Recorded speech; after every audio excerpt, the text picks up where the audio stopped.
হাওড়া স্টেশনে জনতা আহার বলে একটা কিন্তু জায়গা আছে, সেখানে কিন্তু খুব সুন্দর ফুড কোর্ট আছে। সেখানে বিভিন্ন ধরনের খাবার কিন্তু পাওয়া যায়। সেই জায়গা থেকেই কিন্তু খাবার অর্ডার করেছিলাম। এবং এই যে দেখতে পাচ্ছ মশালা অনিয়ন ধোসা, এটার দাম পড়েছিল 130 টাকা। প্রথমেই বলি, সাম্বারটা দেখতে পাচ্ছ কতটা থিকনেস, ভেতরে কিন্তু কারি পাতা এবং বিভিন্ন রকম ভেজিসও আছে, বাদাম চাটনি এবং নারকেল চাটনিও আছে।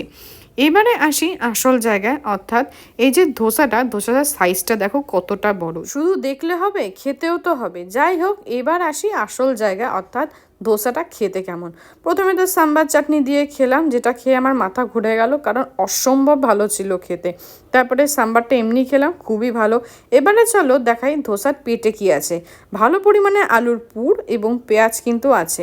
সব থেকে বড় কথা, এই যে ধোসাটা যথেষ্ট কিন্তু ক্রিস্পি, একদম নিতিয়ে যায়নি, যেটা সব থেকে ভালো বিষয়। আমার বরাবরই সাউথ ইন্ডিয়ান ফুড বেশ ভালো লাগে। যাই হোক, এবার তোমাদের দেখিয়ে নিলাম কি খাচ্ছি। খাবারটা খতম করি।